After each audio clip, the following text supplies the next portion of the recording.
কিতাবের মধ্যে লেখে হযরত ওমর হুযায়ফা ইবনুল ইয়ামিনের বাড়িতে গিয়ে নক করলেন। গভীর রজনী, কিছু কিছু ঝিরঝির বৃষ্টি পড়ছে। দরজা খোলে হযরত হুযায়ফা, তাকে দেখেন আমিরুল মুমিনিন, দুনিয়ার কোনো স্বাভাবিক প্রেসিডেন্ট নয়, প্রধানমন্ত্রী নয়, অর্ধজাহানের খলিফা, খলিফাতুল মুসলিমিন হযরত ওমর। বলেন আল্লাহু আকবার। হযরত ওমর রাত্রিবেলা, হযরত হুযায়ফা একটু অবাক হলেন, কেন আসলেন? সম্মানিত বন্ধুরা আমার, কলিজার টুকরা মা বোনেরা আমার, হযরত ওমরকে প্রশ্ন করা হলো, ভাই ওমর, এই বৃষ্টির দিনে কেন আপনি এত রাত্রে আমি হুযায়ফার বাড়িতে আগমন? হযরত ওমর বলেন, ভাই হুযায়ফা, আল্লাহর হাবিব বিশ্বনবী সাল্লাল্লাহু আলাইহি ওয়াসাল্লাম তোমার কাছে মুনাফিকদের একটা লিস্টি প্রণয়ন করেছে। আমরা শুধু এতটুকু জানি, কিন্তু জানি না তোমার ওই লিস্টির মধ্যে কার নাম আছে আর কার নাম নাই। ভাই হুযায়ফা, আমি ওমর তো আমার রবকে ভয় করি। একজনের যদি জাহান্নামী হয়, না জানি আমি ওমর চলে যাই, সেই একজন আমি ওমর হব, এরকম ভয় আমার রবের প্রতি। আমি একটু জানতে আসছি, তোমার মুনাফিকের লিস্টিতে কি আমি ওমরের নাম আছে? আমার প্রিয় ভাইয়েরা, আমার বন্ধুরা, অথচ আমাদের দেশের শাসক গোষ্ঠীর দিকে তাকালে কেমন মনে হয়? চুরি করতে করতে রাজ সিংহাসন না, সমস্ত দেশটা চুরি করে ফেলায়, তারপর বড় গলায় কয় একটুও বিলে কিছু করে নাই। এটা হলো চোরের মার বড় গলা ছাড়া আর কিছু না। বলো ঠিক কিনা? চোরের মার বড় গলা। হযরত ওমর ভীতু সন্ত্রস্ত। হযরত হুযায়ফা ডাক দিয়ে বলেন, আমিরুল মুমিনিন, খলিফাতুল মুসলিমিন হযরত ওমর, আপনি খলিফা মানুষ, আপনাকে আমি কি বলবো আর? ও ওমর, আপনি আমাদের নেতা, আপনি আমাদের লিডার, তা সত্য, কিন্তু আল্লাহর হাবিব মুনাফিকের লিস্টে আমি হুযায়ফার কাছে দিয়েছেন, কিন্তু রাসূলুল্লাহ কাউকে বলার জন্য তো অনুমতি দেন নাই। আপনি খলিফা হন কিংবা প্রধানমন্ত্রী হন অথবা মদিনার সামান্যতম কেউ যদি হয়ে আমার কাছে জানতে চায়, আমি হুযায়ফা কখনো এই লিস্টির কারো নাম বলার কোনো সুযোগ নাই। হযরত ওমরের কান্না বেড়ে যায়। হযরত ওমর প্রশ্ন করেন, ভাই হুযায়ফা, তাহলে আমার আরেকটি প্রশ্ন, তুমি কি আমি ওমর যদি মারা যাই, আমি ওমরের জানাজায় তুমি অংশগ্রহণ করবে কিনা? হযরত হুযায়ফা বলেন, আমিরুল মুমিনিন, এ কেমন কথা বলেন? আপনি ওমর জান্নাতের টিকিট প্রাপ্ত সাহাবী এবং আমাদের খলিফা, যিনি সত্য আর মিথ্যার ব্যাপারে চির অবিচল, যিনি ন্যায় আর ইনসাফের ব্যাপারে এক বিন্দু পরিমাণ ছাড় দেন না। অবশ্যই আপনি যদি মারা যান আর আমি হুযায়ফা যদি সুস্থ থাকি, আমি আপনার জানাজায় অংশগ্রহণ করব। হযরত ওমর বলেন, আলহামদুলিল্লাহ, আমি ওমরের মনটা শান্তি হলো, কারণ আমি বিশ্বাস করে নিলাম, আমি পরিপূর্ণ ইতিকাদ হয়ে গেলাম, ও হুযায়ফা, যদি মুনাফিকের খাতায় কোনো ব্যক্তির নাম থাকে তাহলে তুমি তার জানাজায় যাবে না। আমি নিশ্চিত হলাম আমি ওমরের নামটা মুনাফিকের খাতায় নাই। আলহামদুলিল্লাহ, আমি একটু ভয় একটু কেটে গেল, আমার দিলে যত ভয়। সে ওমর আবার ডাক দিয়ে বলে, ও মুমিন, আশা রাখো, আশা রাখো, ওয়া আনা আরজু মিনকা, ও দুনিয়ার মানুষ শোনো, আমি এই ওমরই আবার আশা করি, যদি আকাশের নিচে জমিনের উপরে একজন মানুষ আল্লাহর জান্নাতের ভাগীদার হয়ে যায়, তাহলে ওয়ানা আরজু মিন ইনদিল্লাহ, আমি আমার রবের কাছে আশা করি আমি ওমর সেই জান্নাতি মানুষ হব। বলেন সুবহানাল্লাহ। এজন্য ইমানদারের মজবুত ইমানের পরিচয় ভয় আল্লাহকে করে, আবার আশা কার কাছে করে? যারা বলেন কার কাছে? এজন্য আগামীর স্বপ্ন, আগামীর দেশ নিয়ে স্বপ্ন আমরা দেখছি। আলহামদুলিল্লাহ, ইনশাআল্লাহ আগামীর এই দেশ পরিচালনা করবে ইকামতে দ্বীনের শরীরেরা। কথা বলো ঠিক কিনা? সম্মানিত ভাইরা আমার, কুরআনুল কারীম আল্লাহ রাব্বুল আলামিন সমস্ত পৃথিবীর মানুষের জন্য পাঠিয়ে বললেন, লিউখরিজান নাস মিনাদ যুলুমাতি ইলান নূর। ও দুনিয়ার মানুষ, শুনে রাখো, দুনিয়ার মানুষগুলো বিপদগ্রস্ত হয়ে গেলে উত্তরণের পথ কেমন করে হবে? দীর্ঘ হাদিস সামান্য একটু আপনাদের খেদমতে আমি আরজ করব।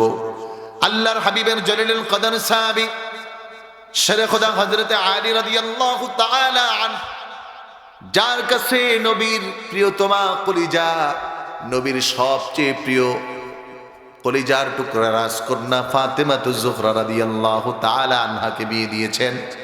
সেই হযরতে আলী রাদিয়াল্লাহু তাআলা আনহু বলেন, দুনিয়ার মানুষ শোনো, আমি একদা বিশ্ব নবীর দরবারে গেলাম। রাসূলুল্লাহ সাল্লাল্লাহু আলাইহি ওয়াসাল্লামকে কোনো এক মজলিসে আলোচনারত অবস্থায় আমি আলী পেলাম।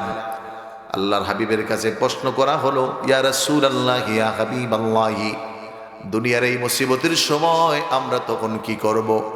অপর বর্ণনায় আসছে, হযরত আলী বলেন, দুনিয়ার মানুষ শোনো, নবীজি আলোচনা করতেছেন অতি শীঘ্রই এমন একটি জামানা আসবে, ইউশাকু আলান নাসি জামানুন লা ইয়াসআলুহু মিনাল ইসলামি ইল্লা ইসমুহু ওয়া লা ইয়াসআলুহু মিনাল কুরআনি ইল্লা রাসমুহু।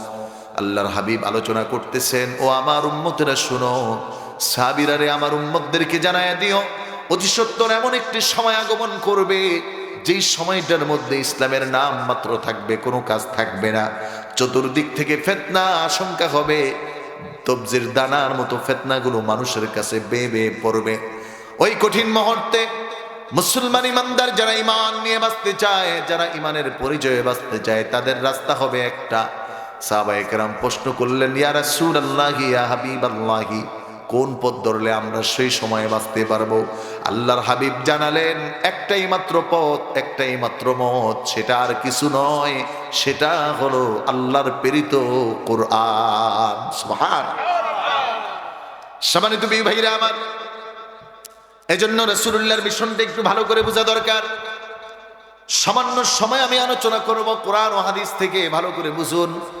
রাসূলুল্লাহ একাধারে 40 বছর দিনের দাওয়াত দিলেন, হিলফুল ফুজুল নামক সংগঠন বানালেন। সমাজের বিশৃঙ্খল মানুষগুলো কি একটা প্ল্যাটফর্মে আসার জন্য রাসূলুল্লাহর প্রচেষ্টা। সমাজে নির্যাতিত নিপীড়িত মানুষগুলো কি কেমন করে রাসূলুল্লাহ বাঁচাবেন, সমাজের এতিমদের সম্পদটা কেমন করে রক্ষা হবে, সমাজে মাজলুমগুলো কেমন করে জুলুম করে বেঁচে যাবে, এরকম হঠাৎ করে মানুষগুলো মরে যাওয়া থেকে কেমন করে বাঁচবে, সমাজের গোত্র প্রধানদের কোলাহল কেমন করে বন্ধ হবে। আল্লাহর হাবিব এই মিশন নিয়ে দাওয়াত শুরু করলেন। 15 বছর থেকে 40 বছর, একাধারে 25 বছর দাওয়াত দিলেন, কিন্তু সমাজের তেমন পরিবর্তন হয় না। হাবিবে কিবরিয়া মুহাম্মদুর রাসূলুল্লাহ সাল্লাল্লাহু আলাইহি ওয়াসাল্লাম হেরা গুহায় গেলেন। আল্লাহ রাব্বুল আলামিন নাজিল করলেন এমন একটা বাণী, কোরআনুল কারীম প্রমাণ করে দিলেন, ও দুনিয়ার মানুষ, একটা মাত্র বিধান, যার কাছে আসলে তোমাদের সমাধান, তোমাদের শান্তি, তোমাদের ঐক্য, তোমাদের সব কিছু যেখানে নিমজ্জিত, রাসূলুল্লাহ সাল্লাল্লাহু আলাইহি ওয়াসাল্লামের কাছে সেই বিধান আগমন করলো। 5টি আয়াত নাজিল হলো। বিশ্বনবী সাল্লাল্লাহু আলাইহি ওয়াসাল্লাম মা খাদিজাতুল কুবরা রাদিয়াল্লাহু তাআলা আনহার ঘরে আসলেন এবং এই মিশন দিয়ে দাওয়াত শুরু করলেন। অল্প 1 জন 2 জন 4 জন 5 জন 9 জন 10 জন হয়, এভাবে করে বাড়তে থাকে। যারা এই মিশনে একবার অংশগ্রহণ করে তারা আর মিশন থেকে যায় না, জীবন দিতে রাজি হয়, তারপরও এই কোরআন থেকে, ইসলাম থেকে তারা ছেড়ে যেতে চায়। তার মানে বোঝা গেল এটা একটা জাদু আছে না নাই? একটু জোরে বলতে হবে, আছে না নাই? এজন্য সব দলের মিশন হলো কোরআন যারা বুঝে, কোরআন যারা পড়ে, কোরআন দিয়ে যারা দাওয়াত দেয় তাদেরকে থামাও। আর এই ক্ষেত্রে সবচেয়ে বড় কাজ করে আমাদের পার্শ্ববর্তী দেশ ইন্ডিয়া, এবং সবচেয়ে বড় আকাম কুকাম ঘটায় বাংলার জমিনে র। কাউকে টাকা দিয়ে, কাউকে নারী দিয়ে, কাউকে ক্ষমতার চেয়ার দিয়ে বারংবার বদলাতে চায়। কিন্তু এখন 2 বছর হয়ে গেল, কোরআন নিয়ে যারা লড়ে, একামতে দিন নিয়ে যারা চেষ্টা করে, তাদেরকে কোনো ভাবে আয়ত্ত করতে পারে না। যার কারণে কোনো না কোনো ভাবে ছলে বা কৌশলে যেভাবেই হোক বাংলা থেকে তাদেরকে ছিটকে দিতে চায়। কিন্তু আমরাও এবার বলতে চাই, সব একদিকে গেলেও ইনশাআল্লাহ আগামীর বাংলার মসনদে কোরআন দিয়ে রাষ্ট্র কায়েম হবে। কথা বলো ঠিক কিনা? যে যেই করুক, আমাদের এই আন্দোলনে থাকতেই হবে। রাজি আছেন আপনারা? আমরা দেখেছি মনটা ভরে যায়। বিএনপি অথবা জামাত অথবা বলেন যে কোনো সংগঠন, সবাই একমত যে আগামীতে একটা সুন্দর রাষ্ট্র ব্যবস্থা আমরা দেখতে চাই। আপনারা চান না? কারা কারা চান একটু আমাকে হাত দেখান। আল্লাহ আমাদের রাষ্ট্রটাকে আপনি কবুল।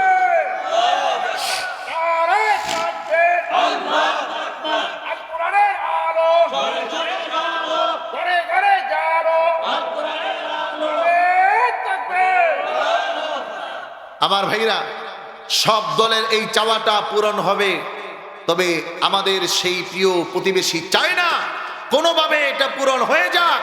কিন্তু এবছর অঙ্গীকারবদ্ধ, যুবকরা প্রতিজ্ঞাবদ্ধ হতে হবে। এবার যেদিকেই যাবে সিলটা পড়বে কোরআনে, সংসদে যাবে কোরআন, আইন চলবে কোরআনের, মন্ত্রী চলবে কোরআনের ভাষায়, এমপি চলবে কোরআনের ভাষায়। আর রোডের বদলে বাস হবে না, আর বিল্ডিং ভেঙে পড়বে না, আর ব্রিজ ভেঙে পড়বে না, আর চুরি করার সুযোগ দেওয়া যাবে না, যাবে না, যাবে না। বলো ঠিক কিনা? এখনই সময়। তাহলে কেমন করে গঠন করতে হবে? রাসূলুল্লাহর জীবনে পড়ো, রাসূলুল্লাহর জীবনে খনক।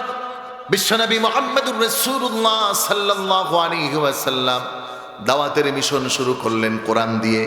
এজন্য আল্লাহ রাব্বুল আলামিন জানিয়ে দেয়, দুনিয়ার মানুষ শুনো, তোমরা যদি শান্তি পেতে হয় একটা জায়গায় চিরস্থির হতে হবে। কোরআন বলে, ইন্নাদ-দীনা ইনদাল্লাহিল ইসলাম। দুনিয়ায় হাজার ধর্ম আছে, হাজার বর্ণ আছে। কেউ ওল্ড টেস্টামেন্ট মানবে, কেউ নিউ টেস্টামেন্ট মানবে, কেউ জান্দাবিস্তা, কেউ রামায়ণ, কেউ গীতা, কেউ ত্রিপিটক থেকে শুরু করে প্রায় 250 ধর্ম বিশ্বাস লালন করে। কিন্তু আমরা দেখেছি যুগ যুগ ধরে শান্তি বজায় রেখেছে মুমিন মুসলমান যারা ইসলামের পতাকাবাহী। আর এই শান্তির মিশন শুরু করেছেন বিশ্বনবী মুহাম্মদুর রাসূলুল্লাহ সেই মদিনার প্রান্ত থেকে। বলো ঠিক কিনা? এজন্য আমরা এই ধোকায় নয় যে মদিনার সনদে রাষ্ট্র চালাবে বলে আগের ফেসিস সরকার একাধারে জুলুম নির্যাতনের স্টিম চালিয়েছে, আমরা এর কথায় আর বিশ্বাস করতে চাই না। আগামীতে রাষ্ট্র ক্ষমতায় কোরআনওয়ালাদের হাতে ক্ষমতা দিয়ে এর বাস্তব রূপ ঘটাতে চাই। কথা বলেন ঠিক কিনা? সম্মানিত ভাইরা আমার, রাসূলুল্লাহর মিশন শুরু হলো। সমাজে নানা প্রশ্ন, নানা কথা, আবু জাহেল, উকবা, শাইবা থেকে শুরু করে নানা পায়তারা। কিন্তু আল্লাহর হাবিব দাওয়াত শুরু করলেন, ও দুনিয়ার মানুষ শুরু করো। কোরআনুল কারীম আল্লাহ রাব্বুল আলামিন সেই দাওয়াতের চিত্রটা তুলে ধরলেন। একটু ভালো করে খেয়াল করে ভালো করে বুঝুন। রাসূলুল্লাহ দাওয়াত দেন, কোনো সমস্যা নাই। কেউ কেউ একটু বিরোধিতা করেন, গোপনে গোপনে দাওয়াত চলমান। সামান্য কিছু মানুষ মুসলমান হয়েছেন। আল্লাহ রাব্বুল আলামিন বিশ্ব নবীর কাছে ওহী পাঠিয়ে দিলেন, ও আমার হাবিব, আপনি আর সময় ক্ষেপণ করবেন না। ওয়ানদির আশীরাতাকাল আকরাবিন। নবী, হ্যাঁ, জুলুম আসবে, নির্যাতন আসবে, জেল আসবে, জরিমানা আসবে, খাবার বন্ধ হবে, ব্যবসা বন্ধ হয়ে যাবে, আঘাত আসবে, সন্তান হারাতে হবে। কিন্তু তারপরও এই দাওয়াত আর বসে রাখা যাবে না। আপনি আপনার কাছের মানুষদেরকে দাওয়াতের মিশনের কাজ শুরু করে দেন। একটু ভালো করে খেয়াল করুন, রাসূলুল্লাহ জাবালে আবু কুবাইসে উঠলেন। এখনো যারা মক্কা বা মদিনায় যান, মক্কার সেই প্রান্তরে হজ বা উমরার সফরে গেলে দেখা যায় বাদশার বাড়ির পিছনের সাইডে একটা বড় পাহাড়, এটা হলো জাবালে আবু কুবাইস। রাসূলুল্লাহর জন্মস্থান থেকে দেখা যায় হাতের ডানে নবীজি দাঁড়িয়ে বললেন, ইয়া সাব্বাহ, ইয়া সাব্বাহ। ও মক্কার মানুষগুলো, আপনাদের খারাপ লাগতেছে? মক্কার মানুষগুলো তোমরা আসো। কোরআন বলে এই শব্দটা সেই সময় ভীতিকর অবস্থায় ছিল। সব মক্কার মানুষগুলো হাজিরা দিলেন, কিতাব প্রমাণ করে, তাফসীরের কিতাব প্রমাণ করে। যেই নেতা আসতে পারে নাই সেই নেতার প্রতিনিধি পাঠায়া রাসূলের কাছে পাঠালেন। আল্লাহর হাবিব সাল্লাল্লাহু আলাইহি ওয়াসাল্লাম জাবালে আবু কুবাইস থেকে দাওয়াত শুরু করলেন। প্রথমে বললেন, ও সম্প্রদায়ের, যদি আমি মুহাম্মদ বলি পাহাড়ের পাদদেশ থেকে ওপার প্রান্ত থেকে তোমাদেরকে শত্রু আক্রমণ করবে, তোমরা আমাকে বিশ্বাস করবে কিনা? কোরআনের বেলায় রাসূল জিজ্ঞাসা করলেন, আতুসাদ্দিকুনি, ও মক্কার মানুষেরা, আমার কথাটা কি বিশ্বাস করবে?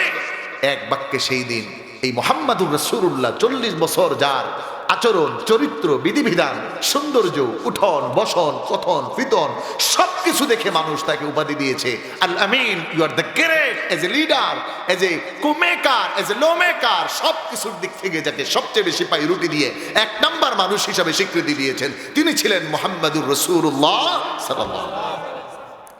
সম্মানিত ভাইরা আমার, মক্কার মানুষগুলো এক বাক্যে বললেন, হ্যাঁ, কারণ তোমাকে জীবনে কোনোদিন মিথ্যার আশ্রয় নিতে দেখি নাই, আমানতের খেয়ানত করতে দেখি নাই। আল্লাহর কসম, বাংলার জমিনে একটি দল আছে একটি দলের নেতা কর্মীরা আছে ফাঁসির মঞ্চে পর্যন্ত ঝুলেছেন, কিন্তু ফখরুলের মতো 11 সরকারও সাজলাইট দিয়ে কোনো দুর্নীতি পায় নাই। সাজলাইট দিয়ে দেখছে, সবগুলোর ধরে আটকাইছে, কিন্তু দেখে উমা মন্ত্রী একটা টাকাও চুরি করেনি। সুবহানাল্লাহ বলেন। ইতিহাস আছে না নাই? মক্কার মানুষগুলো বললেন, মুহাম্মদ ইবনে আব্দুল্লাহ তুমি তো এত ভালো, জীবনে কোনোদিন আমানত খেয়ানত করো না। হাদিসে পাওয়া যায় রাসূলুল্লাহ একদিন এক রাত পর্যন্ত আমানতের জন্য দাঁড়িয়েছিলেন। একজন একটা মাল দিয়ে বলছেন, মুহাম্মদ আমি আসতেছি, এই আসতেছে বলে একদিন একটা চলে গেছে। এর মধ্যে মুহাম্মদুর রাসূলুল্লাহ ওই জায়গায় দাঁড়িয়ে আছে। আল্লাহু আকবার বলো। সম্মানিত ভাইরা আমার, মক্কার মানুষগুলো বলে অবশ্যই তোমার কথা বিশ্বাস করব। আল্লাহর হাবিব বললেন, তাহলে শোনো, আমি মুহাম্মদ ইবনে আব্দুল্লাহ বলছি, যেই মানুষটা বলবে লা ইলাহা ইল্লাল্লাহ ফাতুফলিহুন, ওই মানুষটা প্রিয় সফল কাম হয়ে যাবে। তোমরা যেই দুনিয়ার চাকচিক্যে পড়ে আছো, এই দুনিয়াটাই সব কিছু নয়, বরং পরকাল একটা আছে। এই কথাটা রাসূলুল্লাহ বলতে দেরি হলো, নবীর সবচেয়ে প্রিয়জন, কাছেরজন, আপন বেয়াই। আপন কি বেয়াই, কাছের না দূরে? আরো জোরে বলেন। আবার যদি মেয়ে দুইটা এক ঘরে দেয়, তাহলে বিয়ের সম্পর্ক মজবুত না কম? মানে একই ঘরে আপন দুই ভাইয়ের কাছে দুই মেয়ে রাসূল বিয়ে দিয়েছেন, উতবা এবং উতাইবা। রাসূলুল্লাহ সাল্লাল্লাহু আলাইহি ওয়াসাল্লামের দুই কন্যা সন্তান এর কাছে বিয়ে দিয়েছেন, উতবা এবং উতাইবার কাছে। আর তার বাবা ছিল আবু লাহাব। সর্বপ্রথম বিরোধিতা শুরু করলো। আমরাও দেখছি এদেশে ইসলাম আর কোরআন নিয়ে যারা দাওয়াত কায়েম করে, একামত দিনের ব্যক্তিদের নিয়েই ক্ষমতায় যেতে হয়, কিন্তু ক্ষমতায় যাওয়ার পরে আর মনে থাকে না। কিন্তু এবার সময় এসেছে, ফ্যাসিস্টবাদী চিন্তা থেকে বের হতে হবে। আগের চিন্তা থেকে বের হতে হবে। ইলেকশন মানেই গোলাগুলি, ইলেকশন মানেই মারামারি, ইলেকশন মানেই ভোট কেন্দ্র দখল করা, ইলেকশন মানে আরেক ভাইয়ের উপর আক্রমণ করা, ইলেকশন মানে আমার রাজত্ব কায়েম করা। এরকম আগের সেই নীতি আমরা দেখতে চাই না। কথা বলো ঠিক কিনা? কিন্তু এই কথা সবার ভালো লাগবে না যারা ক্ষমতা নিবে। ভালো করে খেয়াল করুন, মুহাম্মদুর রাসূলুল্লাহ বলেন নাই আমি ক্ষমতা গ্রহণ করব। নবী বিশ্বনবী বলেন নাই মক্কার রাজত্ব আমাকে দিয়ে দাও, চেয়ারটাতে আমি বসতে চাই। শুধুমাত্র আল্লাহর হাবিব বললেন, কুলু লা ইলাহা ইল্লাল্লাহ। ও মক্কার মানুষেরা, আমি যদি বলি এক আল্লাহ ছাড়া আর কোনো ইলাহা নাই, আর এই ইলাকে যারা মানবে তারা পরকালে এবং দুনিয়ায় সফল কাম হয়ে যাবে, তোমরা আমার এই কথাটা বিশ্বাস করবে কিনা? কিছুক্ষণ আগে যেই মানুষগুলো পাহাড়ের পিছন দিক থেকে শত্রু আসার কথাকে বললেন, তুমি তো আল আমিন, তোমার কথা কেমন করে মিথ্যা মনে করি। এই 1 থেকে 2 মিনিট পরে ওই ব্যক্তিদের মধ্যে সর্বপ্রথম নবীর বিরোধিতা শুরু করলো আর কেউ না, নবীর আপন বিয়াই দুইটা মেয়ে রাসূলুল্লাহর যেই ঘরে ছিল। আবু লাহাব প্রথমে বলা শুরু করলো, তাব্বাত ইয়াদা আবি লাহাবিন ওয়া তাব। আবু লাহাব প্রথম বাক্য করলো, তাব্বাল্লাকা ইয়া মুহাম্মদ, আমাদের রব আল্লাহ, আরশের মালিক, জমিনের মালিক, কুল কায়নাতের মালিক আল্লাহ রাব্বুল আলামিন। 1 সেকেন্ড দেরি করলেন না। কারণ হলো এই আঘাত হলো কোরআনের উপর, এই আঘাত হলো রাসূলের উপর, এই আঘাত হলো ধর্মের উপর, এই আঘাত হলো আল্লাহর উপর। মনে রাখিও, যারা কোরআনের দাওয়াত দেয়, একামতের দিনের দাওয়াত দেয়, তাদের উপর যারা আঘাত করো, কিয়ামতের দিন আল্লাহর কাঠগড়ায় দাঁড়াতে হবে কোরআনের বিরুদ্ধে অবস্থান নেওয়ার কারণে। বলো ঠিক কিনা? নবীর আপন বিয়াই বলতেছে, তাব্বাল্লাকা ইয়া মুহাম্মদ, ও মুহাম্মদ, এই কথা বলার জন্য আমাদেরকে ডাকছ?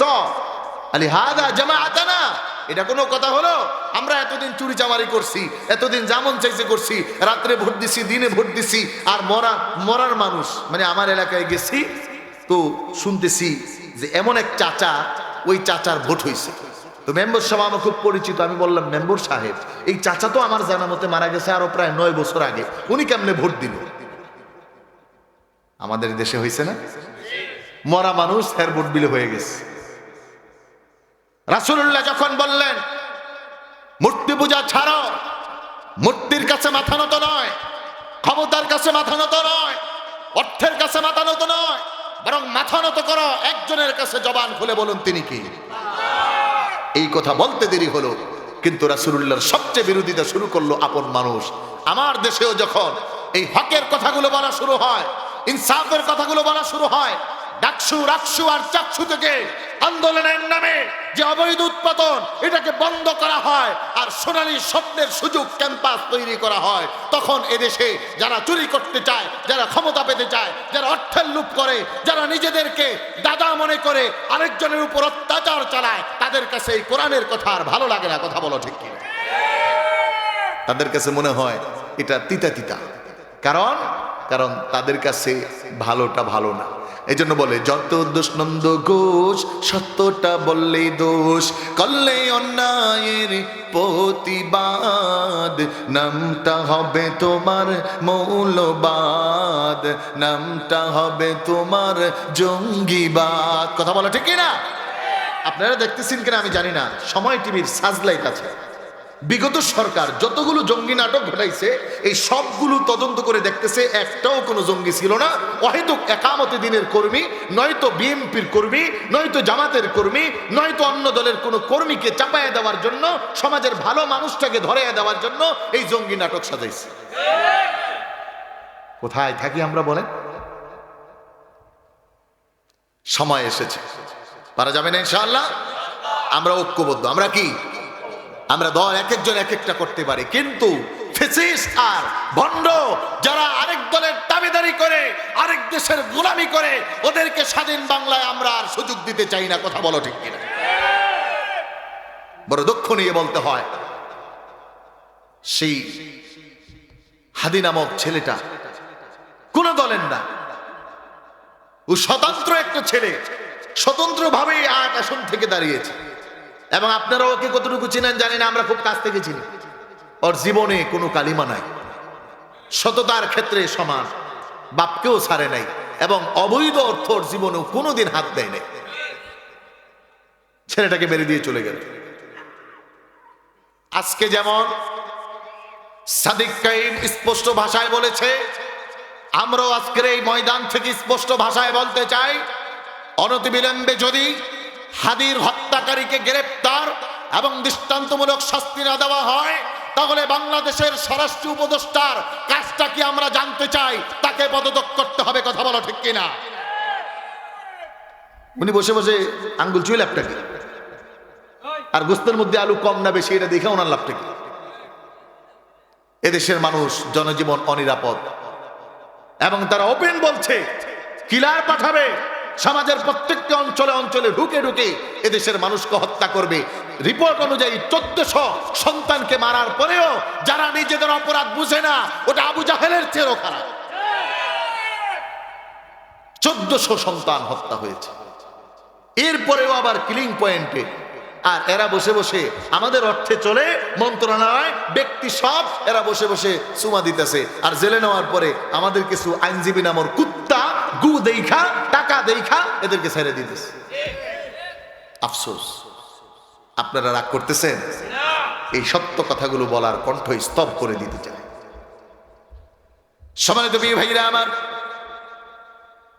যখন আবুল আহাব বলল তাব্বাল্লাকা ইয়া মুহাম্মদ, মুহাম্মদ তোমার হাত ধ্বংস হয়ে যাক, আল্লাহ রাব্বুল আলামিন কিয়ামত পর্যন্ত জানিয়ে রাখলেন, কিয়ামত পর্যন্ত বুঝিয়ে দিলেন, ও দুনিয়ার মানুষেরা শোনো, যারা আমার এই নবীর দাওয়াতের উপর চির অবিচল থাকবে, নবীর পক্ষ হয়ে দাওয়াত দিবে, কোরআনের কথাগুলো বলবে, এমন বিরোধিতা খুব কাছের থেকে আসবে, তবে জেনে রাখো আমি আল্লাহ তোমাদের সাথে আছি। আল্লাহ রাব্বুল আলামিন কোরআনুল কারীমে যেমনটা আগে জানিয়েছেন, ইউরিদুনা লিইউতফিউ নূরাল্লাহি বিআফওয়াহিহিম ওয়াল্লাহু মুতিম্মু নূরিহি ওয়াল্লাহু মুতিম্মু নূরিহি ওয়ালাউ কারিহাল মুশরিকুন। আল্লাহ রাব্বুল আলামিন জানায়, যদিও তারা চায় ইসলাম ঈমান কোরআন এই দলকে থামায়া দিবে, কিন্তু আল্লাহ রাব্বুল আলামিন জানায় না, ওদের সাথে আমি আছি, এই কোরআনকে আমি আল্লাহ প্রজ্বলিত করব, এই দাওয়াতকে আমি আল্লাহ দিন দিন বাড়ায় দিব। আমার ভাইরা, আবুল আহাব যখন বললেন নবী তোমার হাত ধ্বংস হোক, দুনিয়ার কোনো মানুষ বিরোধিতা করা লাগে নাই, স্বয়ং আকাশের মালিক, জমিনের মালিক, কুল কায়নাতের মালিক রব্বুল আলামিন সূরা নাজিল করে পাঠালেন, তাব্বাত ইয়াদা আবি লাহাবিন ওয়া তাব মা أغنى ماله وما كسب سيصلى نارا ذات لهب وامرأته حمالة الحطب في جيدها حبل من مسد আল্লাহ রাব্বুল আলামিন আয়াত নাযিল করলেন, ও আবু লাহাব, তুমি আমার নবীর হাতকে ধ্বংস হওয়ার কথা বলো, নবীকে ধ্বংস হওয়ার কথা বলো। না না, আমার রাসূল তো ধ্বংস হবে না, বরং তুমি জেনে রাখো তোমার দুই হাত ধ্বংস হবে, তোমার সম্পদ ধ্বংস হবে, তোমার সন্তান ধ্বংস হবে, তোমার দুনিয়া ও আখিরাত তামাম ধ্বংস হয়ে যাবে। একটু জবান খুলে বুঝে শুনে থাকতে বলতে হবে, ওই আল্লাহ এখনো আছে না নাই? যারা দিনকে বাধা দিতে চায়, আটকে রাখতে চায়, তাদের কাছে এই মেসেজ। বরঞ্চ আল্লাহর হাবিব সব মানুষকে এক কাতারে নিয়ে আসলেন সমঝোতা এবং শান্তিতে বসবাসের জন্য। আর যেই মেডিসিন আর যেই বিষয়টা দিয়ে আনলেন, এটা ছিল একমাত্র আল্লাহর প্রেরিত কোরআন। এজন্য কোরআন আছে যেখানে শান্তি আছে, জোরে বলতে হবে, কোরআন আছে যেখানে, কোরআন আছে যেখানে, কোরআন নাই যেখানে আছে শান্তি। এজন্য বলে, সমাধান চাও যদি জীবনে মরণে, ফিরে যাও খুঁজে নাও চোখ রাখো কোরআনে। সমাধান, ও সমাধান, সমাধান চাও যদি জীবনে মরণে, ফিরে যাও খুঁজে নাও চোখ রাখো কোরআনে। তবেই পাবে সুখ শান্তির ঠিকানা, তবেই পাবে সুখ শান্তির ঠিকানা। নাও যদি তুমি তাকে মনে প্রাণে, সমাধান। কথা বলো ঠিক না? এ বাণী সকলের নয় শুধু মুমিনের, যারাই চলবে মেনে ফল পাবে কোরআনের। আল্লাহু আকবার বলেন। এজন্য হিন্দুদেরকেও আমরা ডাকি, ভাই আপনারা একটু আসেন, একটু দেখেন। হিন্দুদেরকেও বলি, ভাই আপনি কোরআনের সঙ্গে সঙ্গে আইসা দেখেন আসলে এই কোরআন আপনাকে ইনসাফ করে কিনা, এই ইকামতে দ্বীনের কথা আপনাকে ইনসাফপূর্ণ বিধান দেয় কিনা, আপনার হক আপনাকে বুঝায় কিনা। বলে এই জন্য, এ বাণী সকলের নয় শুধু মুমিনের, যারাই চলবে মেনে ফল পাবে কোরআনের। ঘরে বলো কিবা রাষ্ট্রে বলো, ঘরে বলো কিবা রাষ্ট্রে বলো, অশান্তি দূর করে শান্তি আনে সমাধান। ও সমাধান, সমাধান চাও যদি জীবনে মরণে, ফিরে যাও খুঁজে নাও চোখ রাখো কোরআনে। একটু জোরে বলতে হবে, সমাধান আছে কোথায়? আমরা কোরআনের সাথে কারা কারা থাকতে চাই, হাত উঁচু করেন। নারে তাকবীর, নারায়ে তাকবীর। কোরআন হাদিস যেখানে, কোরআনের সৈনিক যেখানে, বাউলরা যেখানে, আলেম ওলামা যেখানে, নারায়ে তাকবীর। হাত নামা, মনে থাকবে তো? একটু জিকির করুন, লা ইলাহা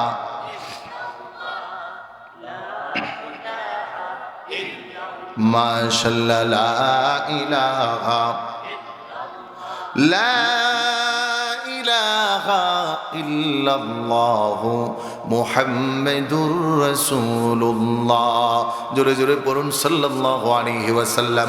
আমার ভাইরা, আমার বন্ধুরা, এই জন্য আল্লাহ রাব্বুল আলামিন সমস্ত মানুষদেরকে ডেকে বললেন, ও দুনিয়ার মানুষ ভালো করে খেয়াল করো। রব ডেকে বলছেন, ওয়া'তাসিমু বিহাবিলিল্লাহি জামিআন ওয়ালা تفرقوا واذكروا نعمة الله عليكم إذ كنتم أعداء। আল্লাহ রাব্বুল আলামিন ডেকে বলেন, দুনিয়ার মানুষ, ওয়া'তাসিমু বিহাবলিল্লাহি জামিআ, আল্লাহর রজ্জুকে সবাই আঁকড়ে ধরো। দুনিয়ায় এক একজনের পছন্দ এক একটা হতে পারে, কিন্তু সবার জন্য বিধান একজনের, তিনি জবান খুলে বলেন কে? আল্লাহ বলেন, আমার প্রেরিত বিধান আঁকড়ে ধরো।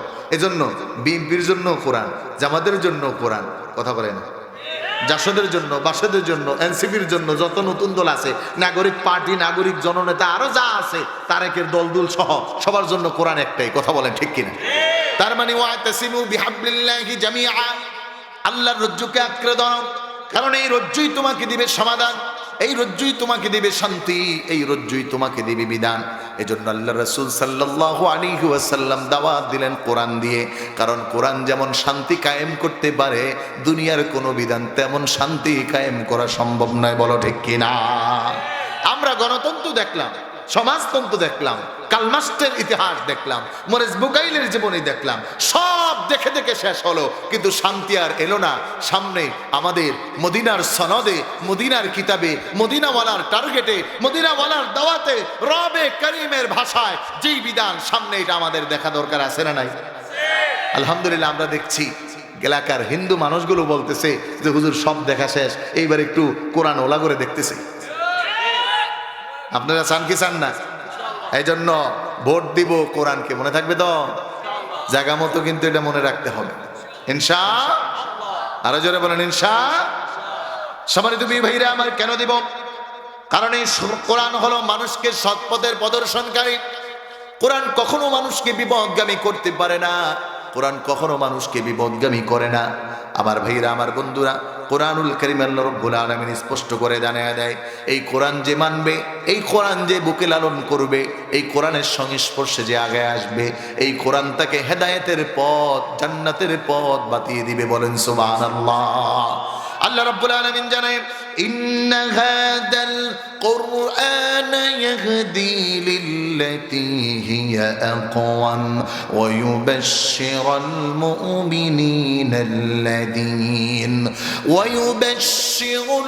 মুমিনিনা ইয়ামালুনাস সালিহাতি আন্না লাহুম আজরান কাবীরা ওয়া الذين لا يؤمنون بالآخرة أعتدنا لهم عذابا أليما।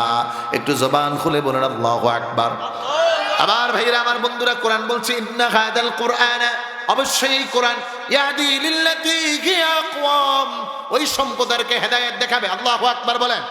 যারা কোরআনের সংস্পর্শে যাবে, যারা কোরআনকে আঁকড়ে ধরবে, আল্লাহ রাব্বুল আলামিন জানায়, যারা কোরআনকে মহব্বত করে কোরআনের সাথে লেগে যাবে, ওই ইউবাশশিরুল মুমিনিনা আল্লাযীনা ইয়ামালুনাস সালিহাতি আন্না লাহুম আজরান কাবীরা। এই কোরআন শুধু তাদেরকে হেদায়েতের পথ দেখায় না, বরং এই কোরআন তাদেরকে সুসংবাদ দেয়, পরকালে আল্লাহর পক্ষ থেকে তাদের জন্য জান্নাতের ফয়সালা। বলো সুবহানাল্লাহ। পরক্ষণে আবার কোরআন বলছে ওয়ান্নাল্লাযীনা লা ইউমিনুনা বিল আখিরাতি আ'তাদনা লাহুম আযাবান আলীমা। খুব ভালো করে খেয়াল করুন, আমাদের দেশের আবুল সরকার নামের একটা পাডা গরু ছাগলের চেয়েও খারাপ। কথা বলেন ঠিক কিনা? আমার ভাইরা আমার বন্ধুরা, আবুল সরকার নামের যেই ভণ্ড, এই ভণ্ডটা কোরআনের বিরুদ্ধে আচরণ করলো, কোরআনের বিরুদ্ধে কথা বললো, আমার রবের বিরুদ্ধে কথা বললো, পরকালের বিরুদ্ধে কথা বললো। আল্লাহ রাব্বুল আলামিন জানায় ওয়ান্নাল্লাযীনা লা ইউমিনুনা বিল আখিরাতি, যেই মানুষটা পরকালকে পরিপূর্ণ বিশ্বাস করে না, ইতিকাদ বিল ঈমান, এইটা বিশ্বাস করে না, ওই মানুষটার জন্য আমি কোরআন থেকে জানায় দিলাম আ'তাদনা লাহুম আযাবান আলীমা। ও দুনিয়ায় লাঞ্ছিত হবে, আর পরকালে ওর জন্য হবে জাহান্নাম। কথা বলো ঠিক কিনা? খুব ক্লিয়ার কথা। এখন সিদ্ধান্ত নিতে হবে আপনার। মা বোনেরা আমার, ভোট আপনি দিবেন, ভালো করে সিদ্ধান্ত নিতে হবে আপনার। কারণ আপনি নামাজ পড়লেন না, কিয়ামতের দিন হয়তো আল্লাহ মাফ করে দিবেন, এটা আল্লাহর অধিকার, আল্লাহর হক। কিন্তু আপনি ভোট দিলেন একজন চোরেরে, এই লোকটা যত চুরি করবে সব চোরের গুনাহ আপনিও পাবেন। আমাদের দেশের তো ট্রেডিশন হয়ে গেছে চোরের ব্যাপারে স্লোগান, আমার ভাই তোমার ভাই, এমুক ভাই তেমুক ভাই, এমুক ভাইয়ের চরিত্র ফুলের মতো পবিত্র, নামাজ পড়ে না একক, তো চুরি পাশ করার আগেও করতেছে, পাশ করার পরে আরো বেশি করবে। কথা কন আছে না নাই? তাহলে আপনি যখন ওই চোরের কপালে একটা ভোট লাগাইলেন, এই চোর আপনার ভোট পায়া পাশ করলো, এবার চোর যত চুরি করবে, ওই যে প্রায় আপনাদের হুজুর প্রায় প্রায় বলে যে আপনি বলেন আমার ভাই তোমার ভাই, কিয়ামতের দিন আল্লাহ জাহান্নামে দিয়ে কইবে এই ওর সাথে কেটা কেটা স্লোগান দিছিল ওই গোটা রাইতে গো। বলেন আপনাদের হুজুর এটা বেশি বলে। আমার খুব মহব্বতের, আল্লাহ তার শান এবং মানকে আরো বাড়িয়ে দেখ, বলেন আমিন। ইলমের মধ্যে ইমানের তাজাল্লি নূর ঢেলে দেখ, বলেন আমিন। তাহলে এক নম্বরে কোরআনের পথে যারা আসবে, কোরআনের সংস্পর্শে যারা চলবে, কোরআন দিয়ে যারা জীবন গঠন করবে, কোরআনের 1 নাম্বার আদেশ, 1 নাম্বার কাজ হলো কোরআন তাদেরকে সঠিক পথে পরিচালিত করবে। এজন্য আমাদের স্লোগান হলো কোরআন আছে যেখানে আমরা আছি সেখানে। কথা বলেন ঠিক কিনা? কোরআন আছে যেই দলে আমরা আছি, আরো জোরে বলেন কোরআন আছে যেই দলে আমরা আছি। কোন দলে? কইতে পারতেছেন না সবাই, বলেন না কি ঘুমাচ্ছেন নাকি? কারা কারা ঘুমাইতেছেন দুই হাত উঁচু করুন। ঘুমাইলে চলবে না। সবাই জানে আজকে তো প্রথম দিন ভালো বক্তা আসবে না। আমি আসলেও ভালো বক্তা না, কারণ যেহেতু আপনারা আছেন কোনো মতে শোনার লিগে, তাহলে তো কিছু একটা শুনে যান। ঘুমান ছাড়া আবার বলেন কোরআন আছে যেই দলে, আওয়াজ হয় না, আরো জোরে, আমরা আছি কোন দলে? কোরআন নাই যেই দলে, আমরা নাই কোন দলে? কোরআন নাই, মনে থাকবে তো? মনে থাকবে তো ভালো করে, কারণ এই কোরআন আমাকে হেদায়েতের পথ দেখাবে। কোরআন থেকে যখন আমি গাফেল হয়ে যাব, তখন আমার দুনিয়াও শেষ, আখিরাতও। একটু ভালো করে বুঝুন, যারা কোরআন মানে, যারা কোরআন অনুযায়ী রাষ্ট্র কায়েম করে, যারা কোরআনের সংস্পর্শে যায়, যারা কোরআনের বিধান দিয়ে জীবন কায়েম করতে চায়, এই কোরআন তাদেরকে একটা কাজের ব্যাপারে নিষেধ করে, সাবধান করে দিয়ে বলে, সাবধান ও আমার ভাইয়েরা, ও আমার বন্ধুরা, তোমরা কিন্তু অপরের কোনো মাল খেতে পারবে না, অপরকে অহেতুকভাবে হত্যা করতে পারবে না। বলেন তো, এই যে হাদি ছেলেটাকে গুলি কেরা গেল, এটা কি ঠিক হয়েছে? সুরের বাচ্চারা পলায় গেছে, পারলে সামনে থাক, কথা কয় না। আমরা তো এই দেশে অনেক দেখছি, খুব স্লোগান হয়েছে পলাইয়া যাব না, পরে দেখি সব সহ গেছে, বাইতুল মোকাররমের খতিব সহ গেছে। আফসোস, রাগ করেন না, অনেকেই পছন্দ করতে পারেন, কিন্তু আমাদের দেশের ভাষায় চোরের মার, জোরে বলেন, চুরি করতে করতে নাবিশ্বাস তুলে ফেলেছে, দেশকে তলানিতে দিয়েছে। এই জন্য সব এক লোকে পালাইছে। পৃথিবীর ইতিহাসে পার্লামেন্টের সব এক লোকে পালানোর ইতিহাস নেই। কিন্তু মনে রাখতে হবে, যদি সজাগ না থাকেন, ঐক্যবদ্ধ না থাকেন, কোরআনের সংবিধানের উপর একামতের কর্মী হিসেবে দায়িত্ব না নিতে পারেন, তাহলে এই চোরের দল আবারও এই দেশকে অশান্ত করার চেষ্টা করবে, করছে। কথা বলো ঠিক কিনা? এই সুযোগ দেওয়া যাবে, সতর্ক থাকতে হবে। সম্মানিত বিবি ভাইরা আমার, কোরআন বলছি, যারা আমার সংস্পর্শে আসে আমি তাদের জন্য বিধান করে দিলাম। আল্লাহ রাব্বুল আলামিন জানাইয়া, أيها الذين آمنوا لا تأكلوا أموالكم بينكم بالباطل إلا أن تكون تجارة عن تراض منكم ولا تقتلوا أنفسكم إن الله كان بكم رحيما। জবান খুলে বলুন আল্লাহু আকবার। আমার ভাইরা, আমার বন্ধুরা, আল্লাহ রাব্বুল আলামিন জানায়, শোনো, কোরআনের সংস্পর্শে যখন আসে তখন কোরআন তাকে শিক্ষা দেয়, ও মুমিন, তুমি আরেকজনের মালকে জোরপূর্বক খাও না। আমাদের দেশে এটা হয় কি হয় না? নেতা হইলে তো কোনো কথাই, ভূমি অফিসের লগে যোগাযোগ করে দেখেন তো কোন জমিটার মালিক একটু দুর্বল। কথা বলেন না? আপনাকে গাজীপুরে আছে না নাই? বেশি আছে। গাজীপুরের আগের মেয়র সব কইছে, টেলিভিশনে আছে ওইটা এখন টকশো, আমি দেখছিলাম, মনে আছে আমার। গাজীপুরে তো ফ্যাক্টরি বেশি, জায়গার দামও একটু বেশি, গাজীপুরের মানুষের শক্তিও আছে, সামর্থ্য আছে। এজন্য ভূমিদস্যু যারা, ক্ষমতার ছত্র ছায়ায় ভূমি দখলদার যারা, ওরা এই সুযোগটাকে বেশি কাজে লাগাতে চায়। ওরা ইমানের হাকিকত বুঝে না, কি ধর্ম আর কি কোরআন এটা বুঝে না। কিন্তু যদি কোরআন বলা হয়, তাহলে কিয়ামত হবে, তার কাছে একটা অবৈধ সম্পদ কোনোভাবে থাকতে পারবে।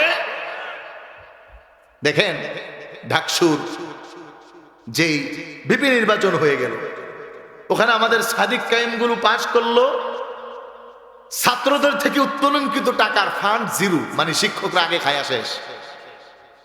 উন্নয়ন করতে গিয়ে বলল, একটা ফান্ড দেন, আমরা কিছু করি, বলে ফান্ড নাই।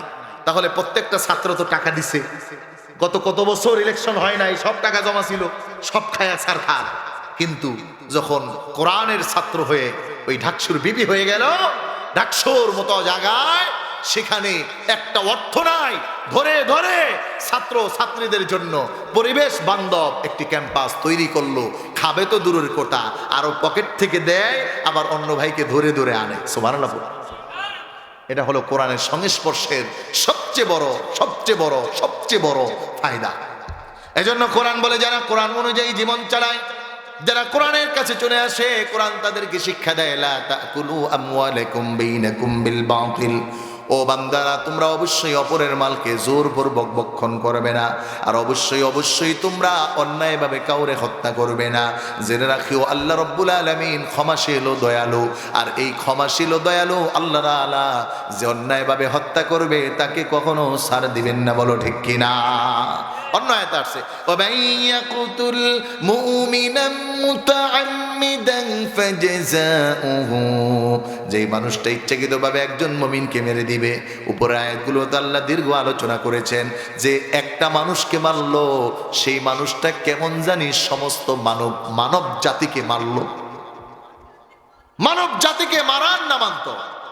এজন্য পরিবেশকে সুন্দর রাখতে হলে, ঐক্যবদ্ধ থাকতে হলে, শান্তি কায়েম করতে হলে কোরআনের আইন দরকার আছে না নাই? জোরে বলো। এজন্য আমরা রাজি আছি তো ইনশাআল্লাহ কোরআন দিয়ে চলবো সামনে। সম্মানিত বীর ভাইরা আমার, ব্যাপক আলোচনা আমি সংক্ষিপ্ত আকারে বলে যাচ্ছি।